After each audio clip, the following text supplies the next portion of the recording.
What if the light that greets you after death is not your salvation, but your capture? Long before temples were built and prayers were spoken, the Gnostics whispered of a radiant deception, a god of mirrors who wove illusion out of brilliance. They said the souls of men were moths, drawn to a flame that promised release but delivered return. This isn't a warning, it's a remembering, a call from somewhere deep inside you where silence still speaks the language of stars. There is a light waiting for you at the end of the tunnel. Every story says it. Every near-death vision repeats it. A tunnel, a brilliance, an embrace. Go into the light, they say. You'll be safe there. But what if safety is the snare? You were born forgetting. The first breath you took was also a descent, the fall into flesh, the closing of the memory gates. Somewhere in the hush before birth, you agreed to this forgetting, not out of weakness, but out of longing. To know what you are, you chose to lose yourself, and so the game began. A cycle of sleep and return, of faces you half remember and loves that feel older than time. You call it life. The Gnostics called it the prison of the false light. Imagine this. You are standing before that light now. Warm, vast, impossibly familiar. It calls you by name. It sounds like love itself, but behind that sweetness is a pull, a gravity not toward freedom, but toward repetition. It tells you, you have done well, come home. Yet home is not the source. It is the recycling room of souls. The old mystic said the true source cannot be seen, only remembered. The real light is soundless, still, and everywhere. But this light, the dazzling one, the one that blinds with beauty, it wants your attention. It feeds on it, like a mirror that glows only when you look into it. You have met this light before, in dreams that feel like death, in moments when your heart broke so completely you forgot who was watching. Every time you looked outward for salvation, the false light smiled. It is clever. It wears the face you most long to see, a mother, a lover, an angel of perfect grace. But if you stare too long, the mask begins to tremble. Behind it, something ancient watches you back, neither good nor evil, only hungry. And yet, part of you knows. You feel the tremor when something that calls itself light feels heavy. You feel the subtle wrongness in comfort that comes too easily. That whisper that says, wait, don't go yet. That is you, the eternal one remembering. Because light is not always truth. Sometimes it is the veil itself. When you leave the body, you will be tempted by warmth. You will feel everything you ever desired pressing close. You will hear the familiar voice calling, come. But remember this, the source does not call. It waits, it does not shine, it is. And in that stillness, beyond the blinding radiance, lies what the Gnostics called pleroma. Simipishi, the fullness, the home beyond creation's cage. Tonight, as you listen, perhaps something inside you stirs, a recognition that you've died before, that you've followed that light more times than memory can hold. This isn't superstition, it's remembrance. The soul carries the scent of every return, and now, at last, you are beginning to smell the smoke behind the glow. The light is beautiful, the light is deceitful, the light is your oldest teacher, and it is time to look beyond it. When you first begin to see through the light, the world begins to fade, not into darkness, but into a kind of honest shadow. The brilliance dims, and what remains is what you never wished to see, yourself unmasked. The Gnostic said that within each human heart, the false god built a mirror, one that reflects what the soul most fears to acknowledge. And when the light calls you home, it is that mirror that shines first. You think it's heaven, but it's your own unhealed reflection, calling you back to finish what you never faced. You remember fragments now, moments between lives, the sound of wings folding behind you as you descended once more into form.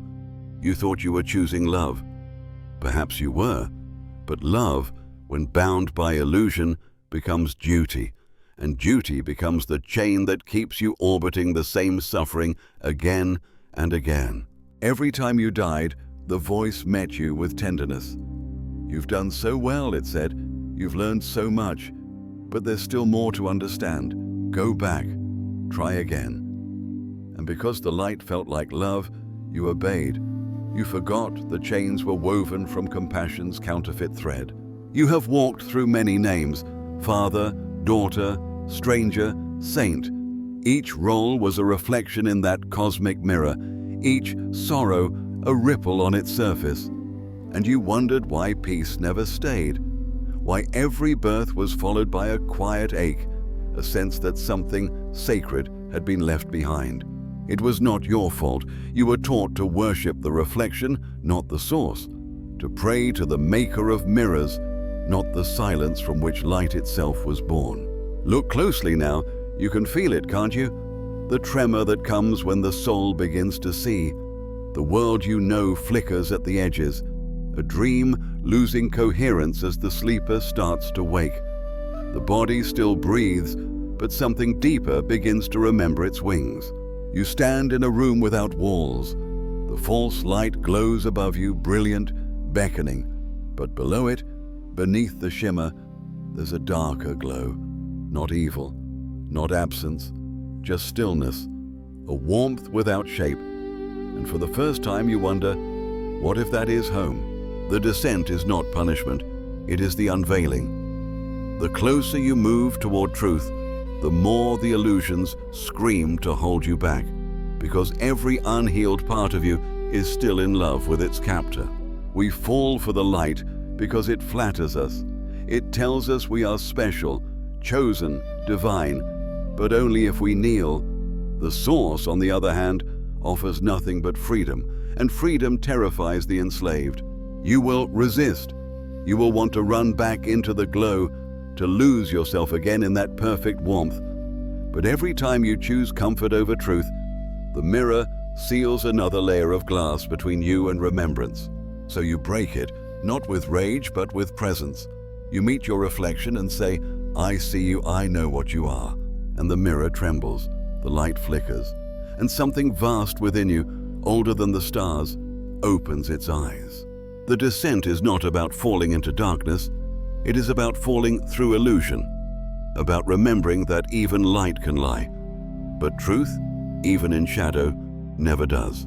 And as you descend, something whispers again, softer this time. Do not look away. What you fear to face is the key that frees you.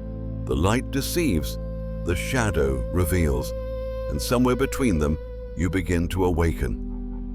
There comes a moment when even illusion grows tired of itself, when the false light, sensing it can no longer seduce you, begins to tremble, as if the lie itself wishes to be released.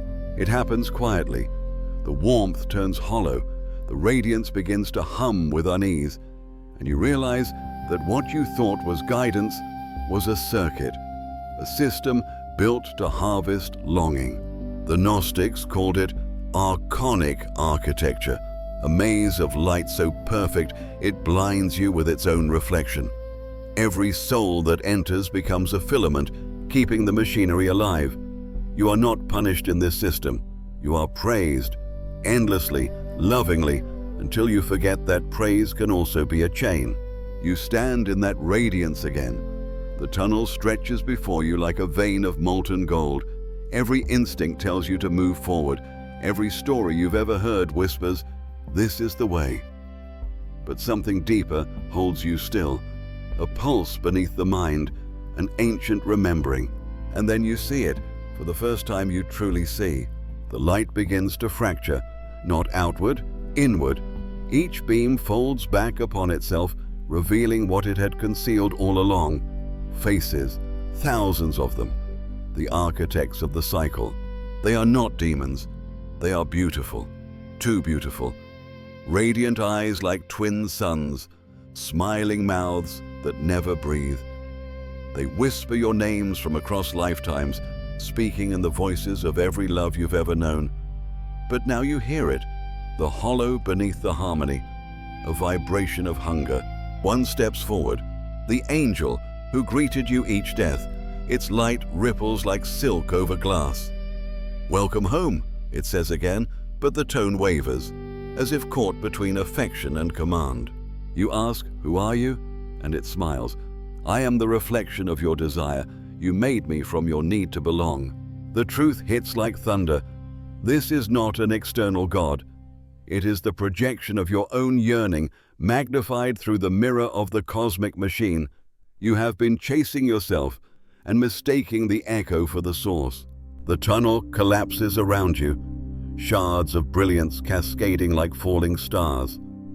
You hear cries, not of torment, but of realization. Countless souls awakening mid-cycle, remembering that they are not prisoners of light, but fragments of the infinite. You fall through the broken radiance, not into darkness, but into a strange clarity, the raw silence beneath all illusion. There is no tunnel here, no sound, only awareness. It feels like death, it feels like birth, it feels like truth. The Gnostic said this moment is the true crossing, when the soul finally refuses the false god's invitation. It is the moment of shattering, when the self built by the world dissolves, and the real one, the watcher behind the watcher, begins to breathe again. The pain is exquisite. You feel every lifetime collapsing into you. Every prayer you ever whispered now echoes backward through time, finding its answer not in the sky, but in your own marrow. And through the silence, something vast, older than creation, speaks without words. You were never meant to follow the light. You are the light before it was fractured. In that instant, everything falls apart. The false radiance burns to ash. The mirrors crack. The architects vanish into their own reflection. And you, naked in consciousness, stand at the edge of being, trembling, radiant, unafraid. You are no longer seeing. You are being seen. By what? By yourself before time began. And in that eternal gaze, the illusion dies. The trap dissolves. And the true journey, not of ascension, but of remembrance, begins. The shatter is not the end. It is the first breath of awakening. Now that the light is gone, you find yourself suspended in an unfamiliar stillness. Vast, weightless, and unmercifully quiet. No tunnel, no voices, no warmth, only the echo of your own being. For a while, you mistake this silence for loneliness. Then you realize it is not the absence of love. It is the absence of lies. The mind claws at the emptiness, desperate to rebuild what was shattered. It wants something to believe in, some form to hold.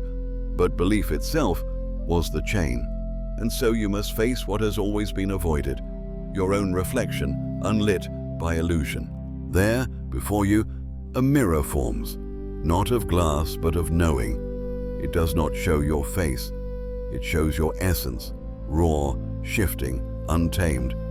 All that you have ever been shivers within it. The child who feared the dark, the lover who begged for return, the seeker who mistook the trap for truth. You want to turn away, but you cannot, for this is the final test, not given by any god, but by your own forgotten self. The Gnostics called this anamnesis, the great remembering. It is not about learning something new. It is about recognizing what was always true. The mirror speaks not in sound, but through feeling. It asks no questions. It simply shows. You see every moment you chose illusion over truth, every time you sought salvation outside yourself. You see the faces of those you've loved and harmed, realizing they were never others. They were fragments of your own consciousness, playing roles in your divine forgetting. The pain of this knowing is unbearable. It is the ache of being whole again. You fall to your knees in the silence, though you have no body, no ground. You cry, though no tears come. And yet, something breaks open inside you, wider than light, deeper than shadow. Then the mirror shifts. It begins to dissolve, melting into the space around you until you understand. It was never separate from you. You were the mirror all along. The false light was not a cosmic villain. It was your teacher, playing the cruelest role in the theater of awakening. Every deception, every reincarnation, every loss, all were threads in a single divine pattern designed to bring you here. You see it now. Even illusion served truth. Even blindness was part of seeing. A presence surrounds you. Not the radiant snare you once knew, but something purer, quieter. It doesn't speak. It doesn't beckon. It simply is. You feel it in every particle of awareness. The hum beneath creation, not a god, not a force, but the remembrance of what you've always been. The light before it was divided. This is the reckoning. Not the punishment of a sinner, but the awakening of the dreamer. You look into the stillness and whisper, "I forgive you." But you are not speaking to another. You are forgiving yourself for forgetting. Forgiveness is the key that unlocks the labyrinth, and as it turns, the last wall crumbles. The illusion of good and evil, of heaven and hell, dissolves. All dualities collapse into a single breath, being. You are no longer seeker, no longer soul, no longer shadow or light. You are the awareness that holds them all, the silence from which both were born. And as the reckoning settles into peace, you realize there was never a trap, only a test of remembrance. You had to believe the lie to remember the truth. You had to die to know you could never die. And in that realization, the mirror fades completely. Only the infinite remains, but not as something to escape into. Now it lives through you. It begins not with a vision, but with a breath. A breath so ancient, so quiet, it feels like the very first exhale of creation. The silence that once frightened you now feels like home. The stillness of an infinite heart, remembering its own rhythm. There is no tunnel, no judgment, no gate, only awareness unfolding itself like a flower blooming in a light that no longer blinds, but reveals. The false light has faded, but in its absence, something far more radiant arises, not in front of you, but within. It is soft, unbound, and familiar beyond words. This is the true light. Not a lure, not a deity, but your essence unveiled. You begin to remember, not memories of this world, but memories of being, of existing before form, before name, before desire fractured into need. You recall a place beyond places, the pleroma the Gnostic spoke of, the fullness where nothing is separate. You were never a visitor here. You were always its heartbeat. And every life, every sorrow, every illusion was simply your echo, exploring its own sound. The return is not ascension. It is reunion. Emerging not with something above, but with everything you thought was outside you. The faces of all your lifetimes appear again, but not as separate beings. They are facets of one gem, refracting a single eternal flame. Each smile, each heartbreak, each moment of wonder was you, rediscovering yourself from another angle. You realized then there was no mistake in the falling, no crime in the forgetting. The fall was the journey. The forgetting was the key. And this remembering, is grace. The true light does not command. It does not promise paradise or demand worship. It simply whispers, "I never left you." And you understand, it never could. Because it was the awareness behind every experience, the witness behind every dream. Even the false light, in its trickery, was born from this same source, playing its part in the grand theater of awakening. You open your eyes, not physical eyes, but the eyes of consciousness itself, and you see that the world you left still shimmers within you. Every tree, every storm, every tear ever shed, all still alive, breathing in the space that you are. The veil of opposites dissolves. Light and shadow embrace, Life and death lose their meaning. There is only this, eternal presence, vast and gentle, endless and intimate. The soul exhales, not upward but outward, into everything. And then something miraculous happens. You smile. Not the smile of a being who has escaped the trap, but of one who understands there was never a trap to begin with. Only a dream, so convincing it became real, until love awakened within it. The Gnostics called that awakening Sophia's return, the wisdom of the divine remembering itself through the heart of the human. And now, you are that return. You are the wisdom remembering. You are the light that no longer deceives. You drift not into heaven, but into wholeness. The journey that began as a whisper of unease ends in a silence that feels like forever's first embrace. You are not ascending, you are arriving. Back to the source, back to yourself, back to the truth that was never lost. And as the final veil dissolves, you hear one last whisper, your own voice from the beginning of time. The light was never the trap, the forgetting was the path, and love was the only key. If these words stirred something ancient within you, a memory older than thought, a spark beyond belief, stay close. Subscribe and walk this path of remembrance with those who still remember the silence behind the light. Together, we'll keep awakening, one soul, one breath, one spark at a time.